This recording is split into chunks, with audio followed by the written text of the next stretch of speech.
Welcome to the program. You know, we look at news, views, truths from a decidedly biblical perspective. Got a tough hour here today. Some of you are parents, or I hope you're going to really listen up, because today I talked to parents who lost a child to Bethel Church, Redding, California. And yes, I am intentionally using the word lost. Caitlin was a very normal young woman, though one who experienced some serious health issues, certainly as a teenager. And in 2011, Dirk and Joan noticed that Caitlin's phone bill was $300 more than usual, with hundreds of texts and calls from people in California. Katie told her parents that she had to go to Bethel's School of Supernatural Ministry in Redding, California. And Bethel, just a little insight, they suggest that the Spirit of the Lord had actually left Jerusalem and had come to Redding, California. And Caitlin was told that she had to move out there or she would miss the true move of God. Now, those communicating with her from Bethel suggested that Caitlin's parents were controlling her, that she needed to get away from them. This is a heart-wrenching story that actually likely isn't finished yet because Caitlin is still estranged, and her parents, who are in studio with me for this hour, feel that the things are going to be made right eventually. So Joan and Dirk, thank you for coming in, telling us your story. Joan, it kind of starts with Katie's illness. As a teenager, and we don't have to go into details, but as a teenager, she was seriously ill. She was. She had a very simple surgery when she was 12, and there were some complications by the time she turned 13 on the 4th of July. I started taking her to specialists all over the city. I took her to the best infectious disease specialist in the Twin Cities, and she said, "You're going to have to take her home and put her to bed. She's got the highest titers of a disease she'd ever seen, but the only drug that could help her would damage her liver." She said she's too young for that. You need to just take her home. It did go away. When she was 19. Was it supernaturally taken away? Well, we believe the Lord touched her. We were, by December of that year, her health was deteriorating, and we ended up at the Mayo. And she was on almost $1,000 worth of prescriptions a month to make her blood circulate, to handle other issues with her health. And we were making frequent trips there. We actually sent fluid specimens to Europe to a clinic that But she did get better. When she was 19, we feel God healed her. God touched her. Yep. Okay, but this is going to play into the story. That's why I'm raising it. I don't know that the details are important, but the fact that she was ill, Bethel Church was going to tap into this, the fact that she had been ill. About the time that Bethel started contacting Katie, she started acting strangely. How? I don't know how to explain it, except that she started to almost act like she was afraid of us. And we had no idea why. She'd never acted that way before, but that last summer, before she left, her behavior changed radically, and we couldn't figure out what was going on. Then we got our phone bill in August, and we knew that there was way too much influence from these people, and we drove to Indiana to meet with them. Katie and her little sister were there helping these people with their ministry. And we had no idea that we thought they went to a conservative church in Texas. That's what we thought we knew about them. And we found out then that they were involved with Bethel. We talked to them. We asked them, what was going on. And that's when they told us we needed to move to Bethel. But they wanted you to move to Bethel as a family? Yeah, they thought we should sell all we have and move to Bethel, to Redding, because the Spirit of the Lord was there and nowhere else. Nowhere else. And Dirk, he owns a family business that's been in existence since 1926. It wasn't something that we were prepared to do, and then they proceeded to tell us that we were really making a big mistake not listening to them, that we were missing out on God. Okay, so then did Katie just get on a plane and head out there? Actually, she was working with them for a week every month with meetings that they were having for young girls, 12 to 15, that they presented as... In Reading or? Nope, they were all over the country. Okay. They were in Indianapolis and in Sacramento and a couple other places. And she went to Singapore with them for 3 weeks the year before, over Thanksgiving. And when she came home from Singapore, she was starting to act different, and she had a little bit of school left to finish, so she finished it, and that's when they really turned the screws on you. She graduated. You have to come to Bethel to please God. What are you thinking at this time? Well, we started to research what is this Bethel place and what's going on there, and really became aware that their whole focus was miracles, miracles, healings, healings. Right.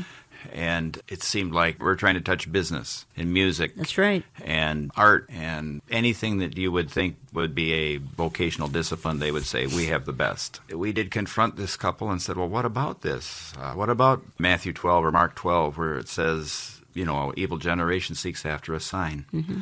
And his response was, well, our pastor wants all he can get. Mm-hmm. Our pastor wants every miracle possible. Okay, that pastor is Pastor Bill Johnson. And folks, honestly, we're not attacking the Bethel folks or Pastor Johnson in this hour, but we are trying to sound a warning that the same situation could happen to you if, in fact, part of your family gets enthralled with what's happening in Bethel Church, Redding, California. I've actually had communication with them because I've referenced them in previous programming, and they've reached out to me, and I reached back to them, and I know I'm going to hear from them here in the coming days as well, and I will communicate with them. Now, Joan or Dirk, whoever cares to answer this, they were going to tap into the fact that Katie had been ill, and they were actually going to sort of threaten her, as far as I can understand, and say, if you don't come here and kind of do what we tell you to do, you might get sick again, or perhaps you're going to get sick again. Is that what they told her? They prophesied over her. They prophesied and said that would happen. God would make her sick again if she did not go with them to Bethel, and that bad things would happen to her family. Mm-hmm. And we have a big family, and we're very close. And I believe they made her a martyr. Okay.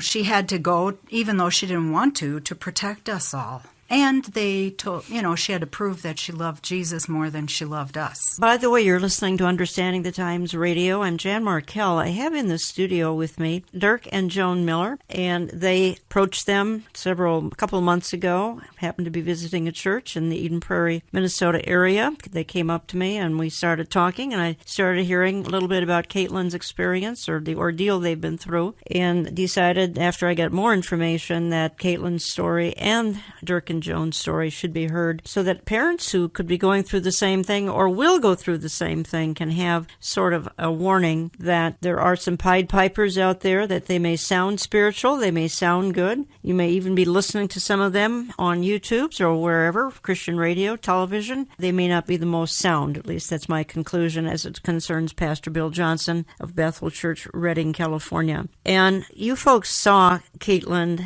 after she'd been there for a short time, and you said to me that once she got to Bethel, she almost became a robot, that she became stiff, she didn't have much effect in her countenance at all. And what do you think happened when she got there, Dirk? Do you have any idea? Well, at first she said where she was going to communicate with us weekly, soon she said, you're crossing my boundaries. Mm-hmm.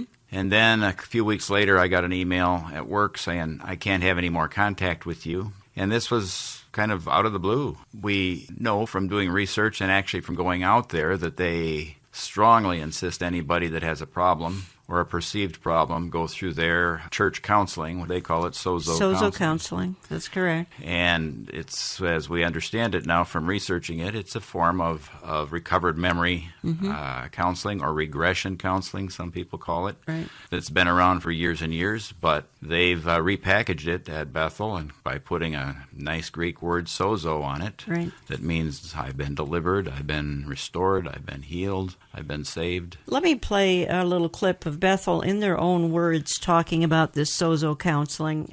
We have a lot of questions about exactly what sozo is. So I want to explain not only what the word is, but also what we do and what we don't do in the context of the process or the sessions that we sit down with. Sozo is a Greek word that is used 110 times in the New Testament. It actually means to be made whole. But the translators translated it saved, translated it healed, and translated it delivered. And so the Sozo ministry is a place where we go in, find the wounds and lies, find the roots of issues that stop people from being able to deal with life, being able to deal with issues that are coming into their life. Plus, we also go in and help you find, develop, and heal the reasons why you don't have a good relationship with each members of the Godhead. Sozo is not counseling. It is not a prayer ministry. It is a team of people going in, helping you make that connection with the Godhead, and thus have a place to go to deal with all the issues and crises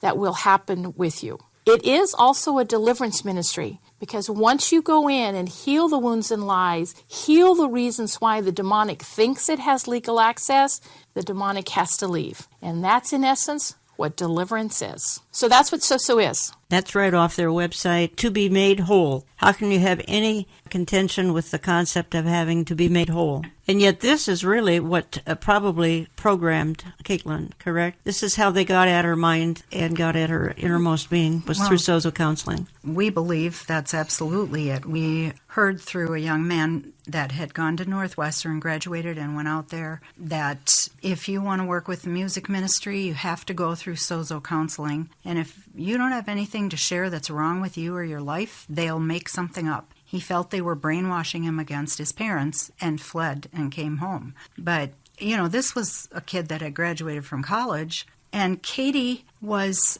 young emotionally because of how she'd suffered her entire adolescence. And when we spoke with one of the women out there who's a professional counselor, I said to her, I don't think you understand how sick she was. Mm-hmm. Every doctor we've spoken with has told us when kids are that sick and in that much pain, they get stuck emotionally. Okay. She had some years of growing up to do emotionally, and I suggested that she was a lot younger than she really was, and she said, oh no, she was a lot younger than that even. That was her perception. Okay. Well, here's some of the terms you used to me when I was kind of quizzing you about all of this. You suggested that she was like a robot. This is when you saw her.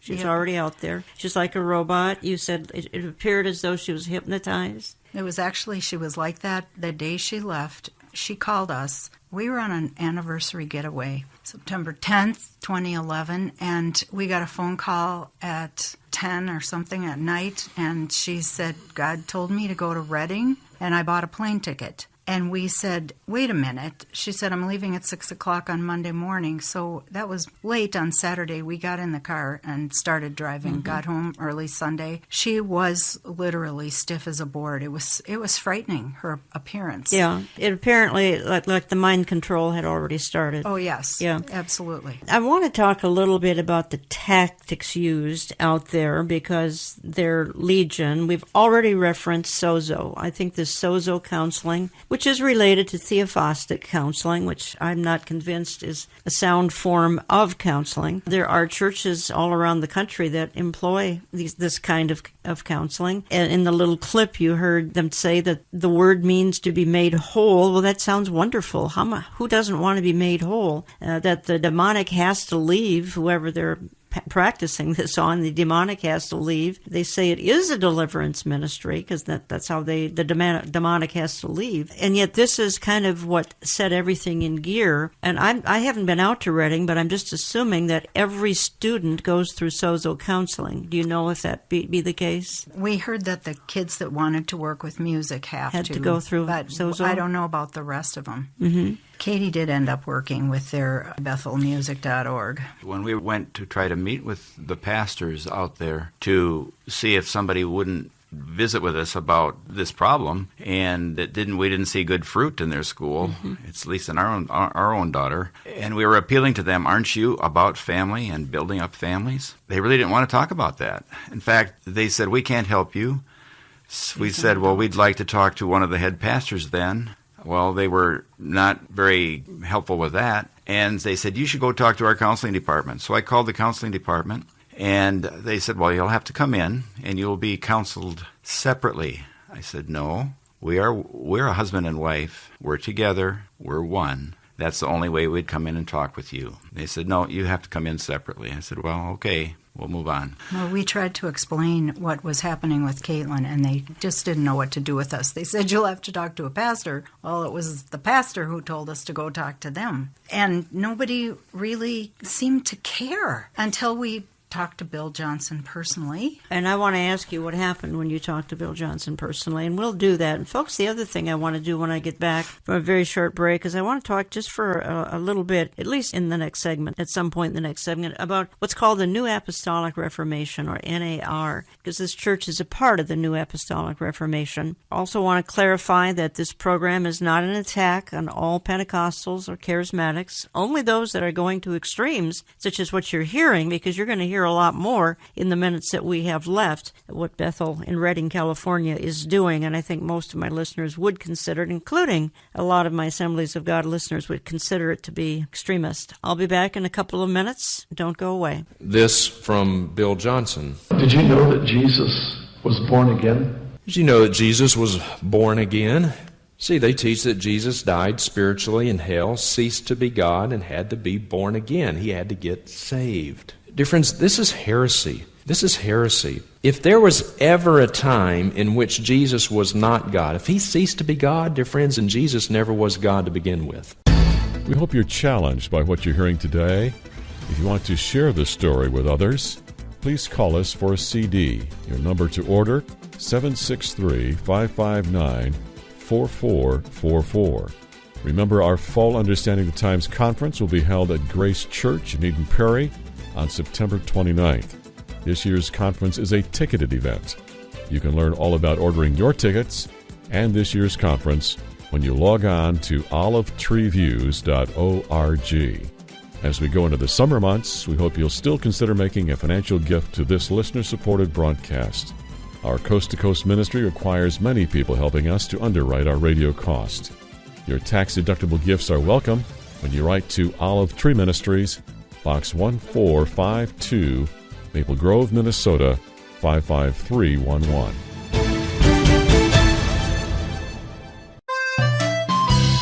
Understanding the Times 2018 is not that far away. Saturday, September 29th, 8:30 a.m. to 5 p.m. Please note the earlier starting time. There are still tickets available for $10, $15, and $20. Visit our website, olivetreeviews.org, and go to conferences or contact brushfire.com. I'll give you an 800 number as soon as you get a pencil and paper.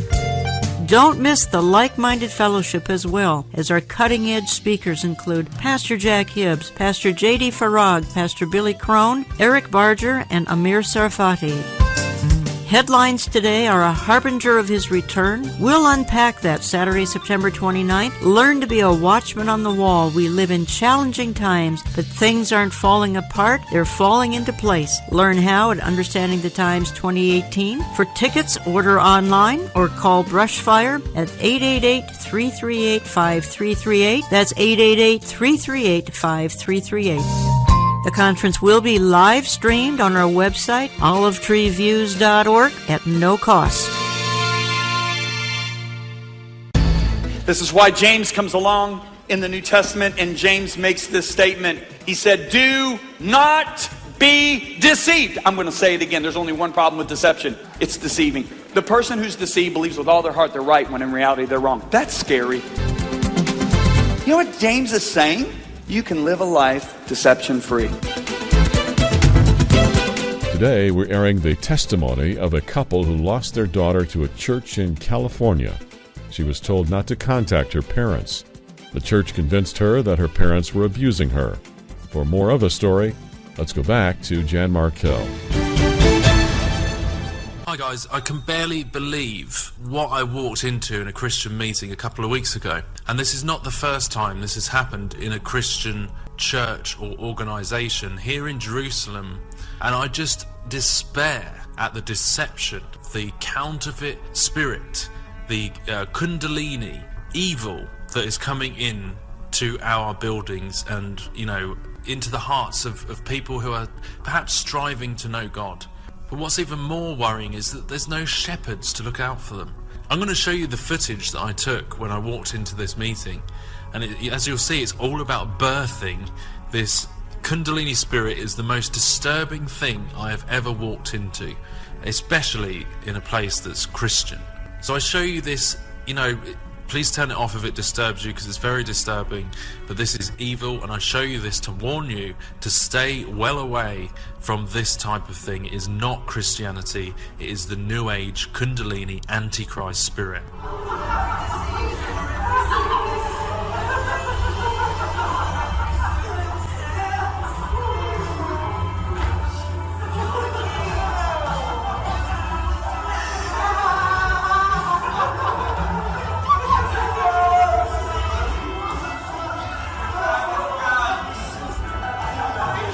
TV.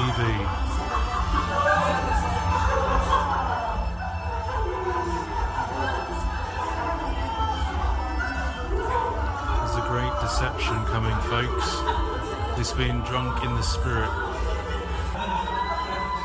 These people are under the influence of a cruel form of hypnotism in which their psyche is broken down to leave them vulnerable to the power of suggestion and the manipulation of demonic spirits. Great deception is coming. Frankly, I think a great deception is already upon us, and it has infiltrated some of our churches, and I'm spending this program and part of the next program talking to parents who lost a daughter to the great deception. I'm talking for this hour and part of next with Dirk and Joan Miller, and they lost their daughter Caitlin to the, what you just heard going on at Bethel Church, Redding, California. And we've been talking the first segment a little bit about how it all happened. Caitlin had a serious illness for all of her teen years. Dirk and Joan feel that Bethel tapped into that, even scared her by saying if she didn't come to Bethel, that illness could return. And Caitlin had been healed of that particular illness.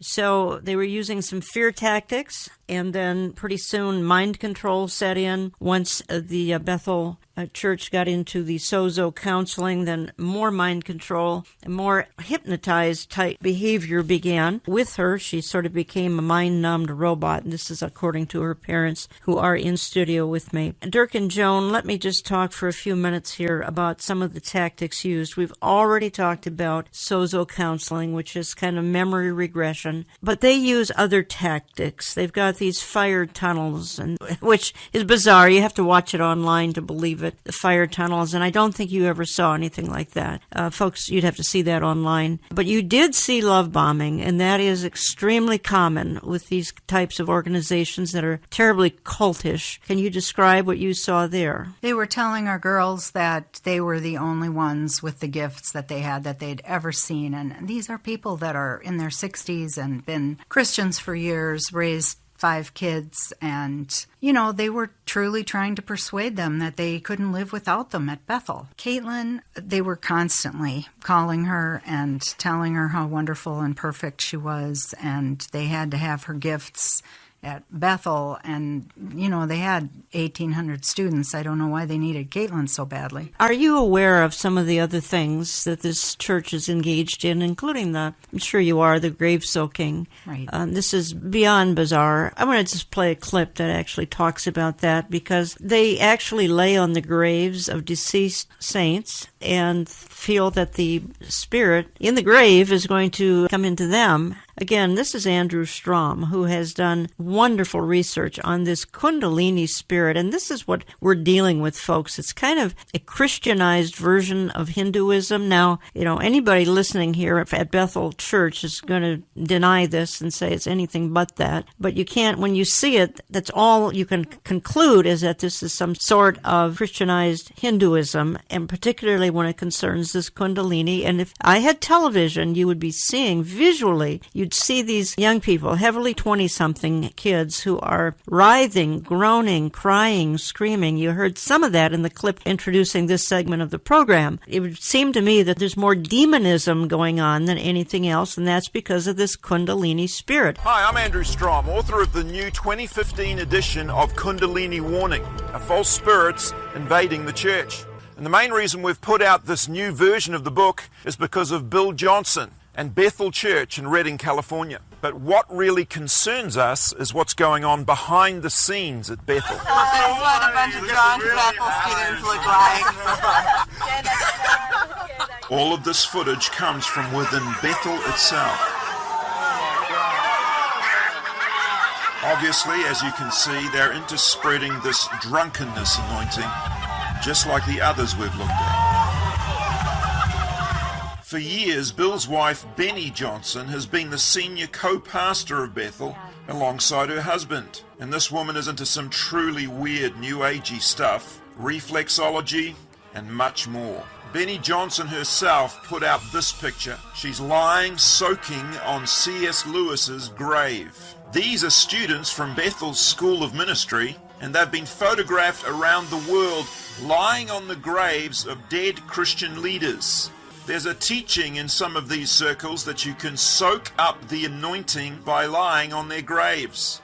Here's Bill Johnson himself at the grave of the wife of Smith Wigglesworth, the famous healing evangelist. Of course, people say that Bill Johnson is such a great teacher, such a great writer, but it's actually what's going on in the background that concerns us. The spreading of New Age practices, the spreading of a New Age type anointing, a foreign spirit.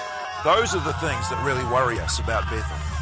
In 2012, the Bethel crowd put out this book, The Physics of Heaven. And the subtitle says it all. Exploring God's mysteries of sound, light, energy, vibrations, and quantum physics. Many Christian leaders, when they've read this book, say it is one of the most New Age things they've ever seen. The contents are unbelievable. Just the chapter headings alone are proof enough. Vibrating in harmony with God. The God vibration.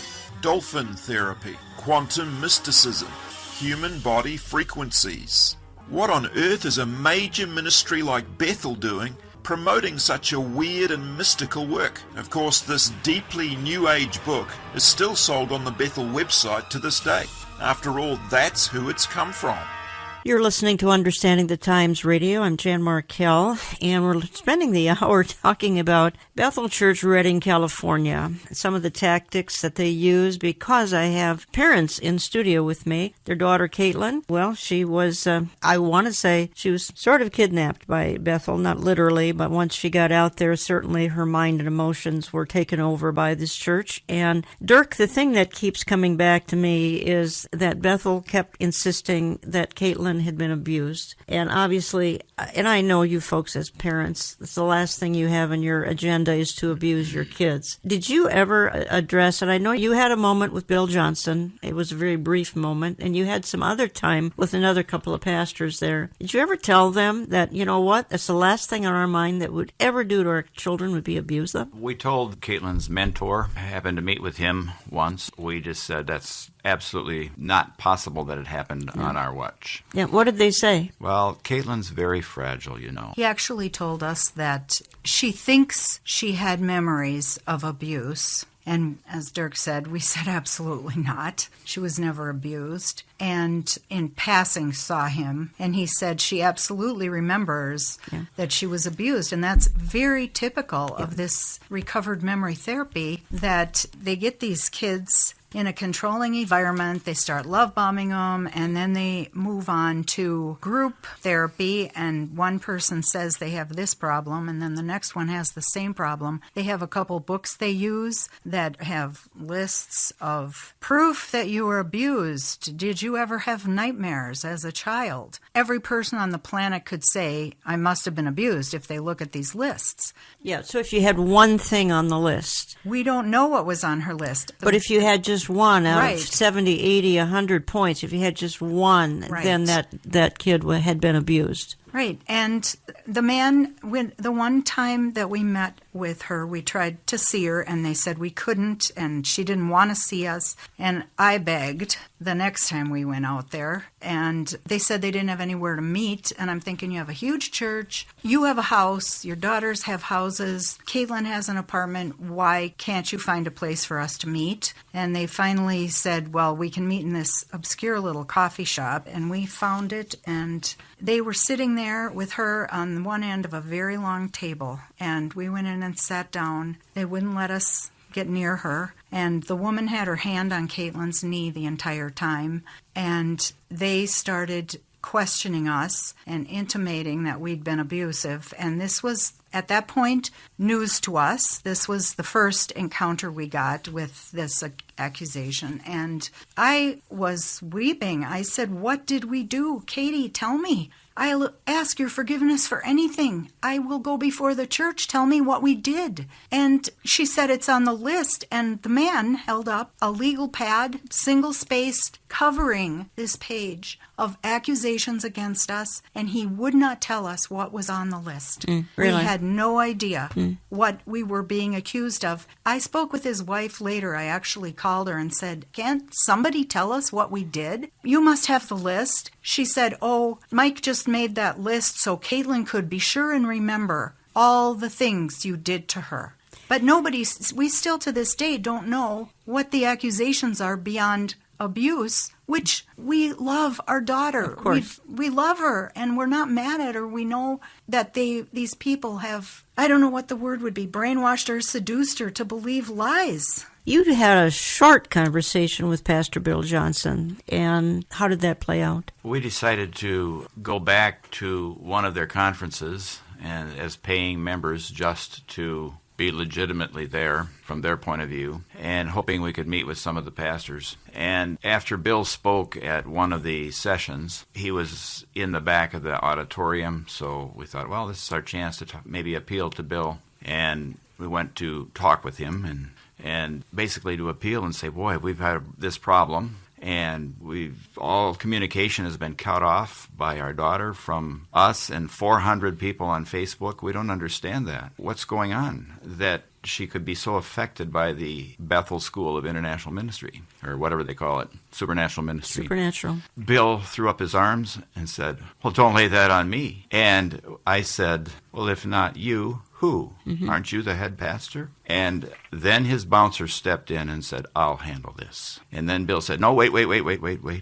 You could maybe meet with my son. He's one of the pastors here. Go see if you can get an appointment with him. And if you can't, I'll meet with you in 2 days." And we did not get to meet with his son, but we managed to meet with Caitlin's personal mentor, which would be one of the 64 pastors there or whatever. Okay. Then the head of the dean of the school. Anyway, that's how it went. What I want to do eventually here is talk to you about the graduation ceremony. And Dirk, you also said to me, because I'm assuming you had to pay the $2,500 a year for Katie to be a part of Bethel School of Supernatural Ministry, correct? We did not want her to go there. Once she made this pronouncement that she was going, and we did a little bit of research, we said, "Katie, no, you have some amazing opportunities lined up in career, the career she was interested in." But see, we didn't know that they had told her God would make her sick again if she didn't go there. She managed to come up with the money herself, and we couldn't stop her. She was an adult. Okay, so you didn't finance it then? We didn't finance it, and the man that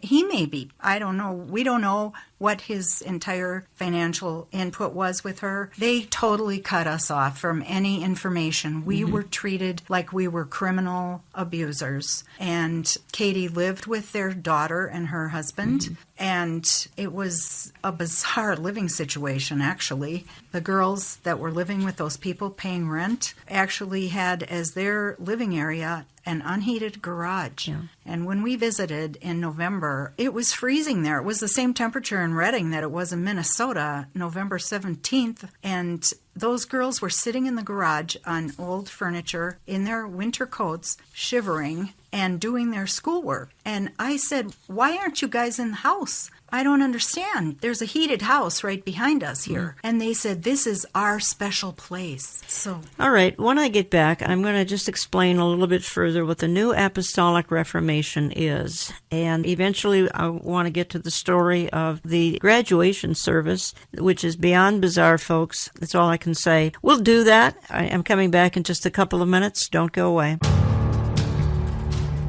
In today's world, who do you trust for good insight on current events? For that matter, who do you trust for good Bible commentary? America is full of fake news and false teaching. That's why we want to offer you an alternative to both. We are Understanding the Times Radio with Jan Markell, and our main objective is to tell you the truth about current events as they relate to a biblical worldview. Join us each week on this station for a source you can trust. Thank you for listening to this edition of Understanding the Times Radio. This is one of the most listened to weekend radio programs in America today. As you listen week by week, you can see why people tune in to hear the latest from Jan Markell. We trust we're helping you understand the times and to find hope in Jesus Christ. We keep in touch with you through our website, olivetreeviews.org. Reach us by phone at 763-559-4444. For the latest on our fall conference and to download the latest radio posting, visit us at olivetreeviews.org. You're invited to help us maintain our broadcast presence in your neighborhood. Please consider becoming a financial partner. Your tax-deductible gifts are welcome when you write to Olive Tree Ministries, Box 1452, Maple Grove, Minnesota, 55311. Olive Tree Ministries is carrying a new product to help you contend for the faith and understand the times. It is Terry James' new book, Deceivers, Exposing Evil Seducers and Their Last Days Deception. Our generation is characterized by deceiving tactics in the church, the media, the schoolroom, the government, the globalist agenda, and much, much more. I have contributed a chapter in the book talking about the deception that has invaded the church in the last 30 years. Find the book in our web store at olivetreeviews.org, the hardbound 320-page reference book. You can call us to order at 763-559-4444, 763-559-4444. It is also featured in our print and e-newsletter. Sign up online. Don't let the deceivers fool you or those you care about. Many are falling for these deceptions and delusions of our day. Stay in tune and up to date. Order Deceivers today.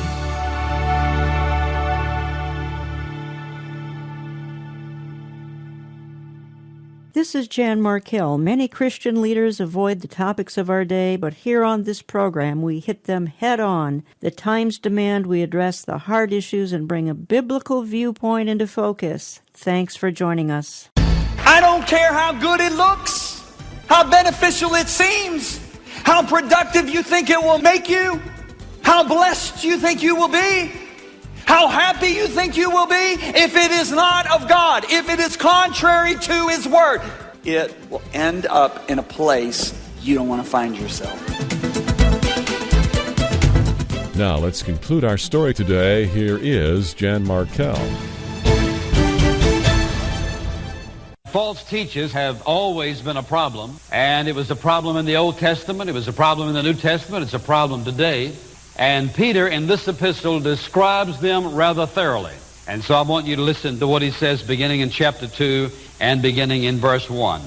But false prophets also arose among the people, just as there will be false teachers among you, who will secretly introduce destructive heresies, even denying the master who bought them, bringing swift destruction upon themselves. And many will follow their sensuality, and because of them the way of the truth will be maligned.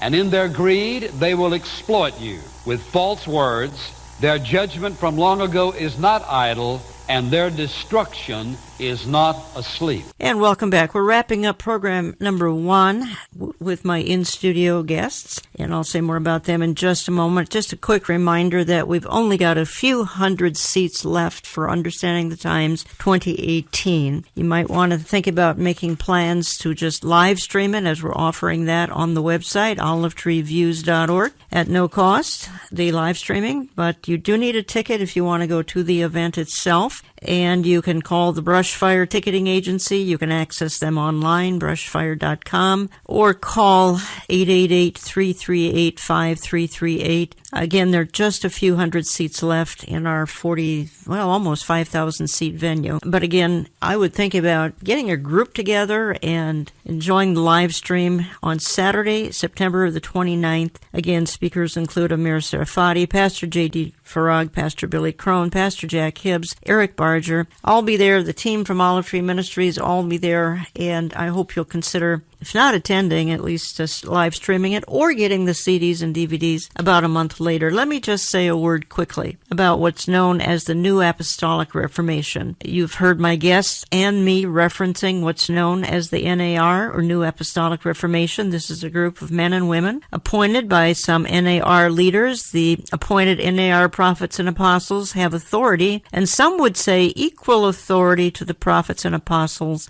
of the Bible. The most influential leader in this stream would be the late C. Peter Wagner. Pastor Bill Johnson, whom we have been discussing in this programming, would be a leader in the New Apostolic Reformation. And again, let me say that it is not the purpose of this program to determine if this is a movement of God or not. I am critical of some of the so-called signs and wonders being promoted by the NAR. The leaders are engaging in a lot of what would be called extra-biblical activity. In other words, far more than what the Bible talks about. And too many of them, certainly not all, believe in what's known as dominion theology. That is, that the church will make the world perfect, and then Jesus Christ can return. And not until the church makes the world perfect. Well, how is that working out for the world? Bethel has on its home page, if you visit it, on earth as it is in heaven. That is dominionism. And again, I strongly want to clarify that not all who are in the Pentecostal or charismatic stream go along with NAR theology. I suspect most do not. C. Peter Wagner invented the term New Apostolic Reformation and then pronounced himself, well, God's appointed leader. And he stated in 1988, he says, quote, "I needed a name. For a couple of years, I experimented with post-denominationalism. The name I settled on for the movement is the New Apostolic Reformation." You might also hear it referred to as Latter Rain, Joel's Army, the Seven Mountain Mandate. They believe a great end-time harvest is coming, an outpouring.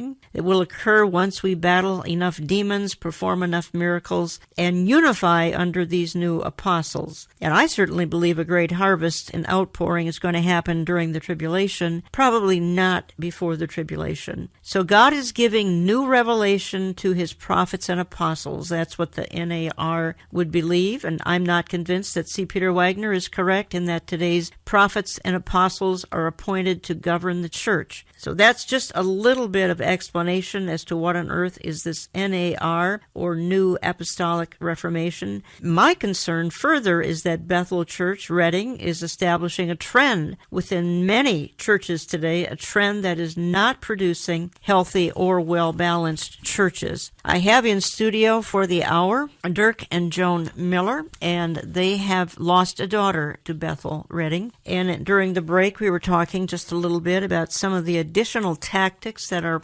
implemented, and I want to just hit on a few more because one surprised me. I did not read this as I was doing my research. And Dirk, you told me that one of the things they participate in is contemplative prayer, which is a method of turning the mind off, numbing the mind, and you saw them engaging in, some call it contemplative prayer, others call it contemplative, same thing, contemplative prayer. You saw them engaging in this. It's very dangerous, by the way.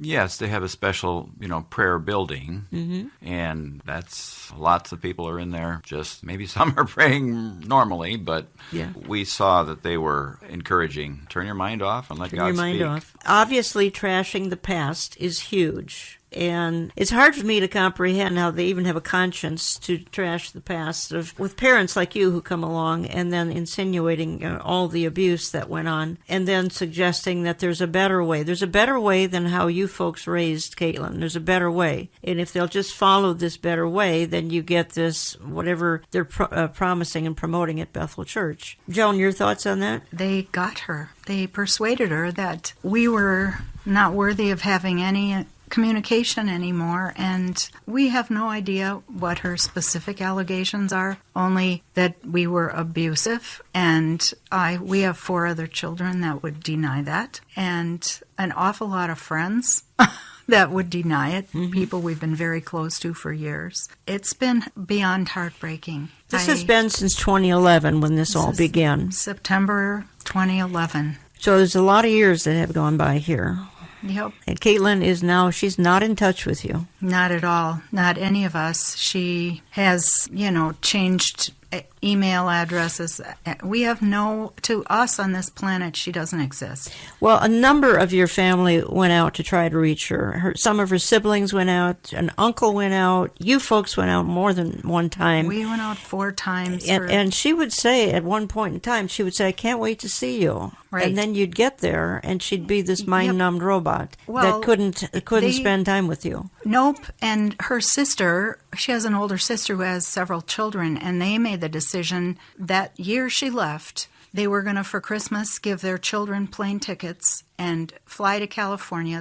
Their father's brother lives there with his kids, so they wanted to see their cousins, but they also wanted to see Caitlin. They Skyped with Caitlin right after Christmas of 2011. She was still having communication with her sisters minimally, but Amy got a hold of her and they Skyped with her. She was all excited. The children were all excited to see her. She said, I can get a ride to Sacramento, no problem, because it would have been 8 hours one way for them to drive their children from where they were to visit her. So they were going to meet halfway. 4 days before they left, Amy got an email saying, I don't have any way to get to you. I don't have time to do this. And, it's not going to work. Amy immediately wrote her back and said, Caitlin, we will go anywhere. We want to see you. The kids are excited to see you. And that was the end of that. She was not allowed to see Amy. And the last time we visited there, when we were there for 2 weeks, we were told that was the last time we saw Caitlin. That last day of the 2 weeks, they finally arranged the meeting. And that was one of the first things she brought up. Amy didn't care about me enough to want to come and see me. And that was an absolute lie. But they also admitted that day that they were vetting all our communication with her. And we know that she didn't see Amy's email saying we'll go anywhere. And there are other instances we know that they told us they were only allowing her to see communication that would not hurt her heart. And apparently everything any of us sent her. I was even told I was manipulating her by sending her a Christmas present or a birthday present. So no more gifts, Mom. Dirk, you have set up an email. There are people listening, and we want to somehow be of an encouragement to them. And we can do that. We're going to tape a segment of another program coming up here, and we can be a little bit more encouraging in that program. But you've set up an email for anybody who might be going through this as a parent, for a young person who would like to get out of what they're in. Doesn't have to be Bethel. Maybe it's some other activity that has sort of cultish shades of Bethel, Redding, California. And that email is Joel 3.16b at Outlook.com. Again, Joel 3.16b at Outlook.com. And I'm hoping some folks will write you and get some encouragement, some counsel. Yes, and we're wanting to appeal to the heart of, all the family members who have been imprisoned emotionally by these groups. Mm-hmm. Because we've heard, I feel brokenhearted, or I feel hopeless, or I feel trapped, or I feel afraid. And they don't know what to do, because if they disappoint the group by going to their family, they'll disappoint the group. If they go to the group, they disappoint the family. They're in a double bind. And yet, how do they get out of that? And one of the things that the Lord's just laid on our hearts is in Isaiah 61. The Lord reads that in Luke 4:18, Jesus in the synagogue is reading about himself. And he says, I was sent here. The second thing it says is to bind up the brokenhearted. And then it says to proclaim liberty to the captives, to open the prison to them that are bound. So if you're in a situation like this, we just encourage you to turn to Jesus and say, could you make those scriptures real to me? And watch what the Lord does. Folks, this has been a difficult hour, and I want to wrap it up here in a few minutes. My in-studio guests and I, honestly, we have no interest in just casually calling out various leaders, pastors, and teachers, but we certainly have intended to sound a warning that there are wolves among the flock in today's church. What's going on at Bethel Church in Redding, California probably gives new meaning to the verse, in the last days many false prophets shall come and deceive many. That many will just want their ears tickled, perhaps with supposed supernatural manifestations. I want to play one more clip of a gal by the name of Heidi Baker, and she frequently ministers at Bethel Church. And as I said, I'm cautious about throwing out terms like false teacher very casually, but to me, watching Heidi online, she qualifies as a false teacher. I want you to listen as she works the Bethel kids into an emotional state in this clip. At the end, you will hear a young man, perhaps 20 years old, scream as though he sounds as though a demon has been imparted to him. Now, this is serious stuff. This is playing with fire, and Bethel Church is playing with fire. And it's not just me saying this. There are dozens, perhaps hundreds of YouTube warnings online that you can find from very, very credible critics, far beyond my warnings here today. And if you saw this clip, I can only share the audio. If you saw this clip, you would see that this was just a normal young man in the Bethel service, and Heidi Baker seems to impart something to him, and then he begins actually literally writhing and groaning. And I see a very strange vision right now where I see crowns within crowns within crowns within crowns within crowns within crowns. And as soon as you take the crown off and place it on the child, I see like a pyramid of crowns upon the child's head, and they take the largest one off and place it on another, and there's another one there. And I see I feel like there's this, it's like a mountain of provision, of anointing. The more you give away, the more you will receive, says the Lord. So right now, I'm sensing really strongly. It's going to sound a little odd, but too late. I want you just to take in the spirit realm that crown that's on your head and just place it upon someone else. They're going to just get wrecked all over the room. You're just gonna, okay, don't do it. Don't do it like it doesn't matter. Do it in the most impartation that you've ever believed for right now. You're going to impart to each other. So you're going to take it, you're going to put it on somebody else's head and watch, and then say, "More, Lord." Whoa! More, Lord. Everybody, place that anointing, that crown, that gift upon someone else's head. Keep praying.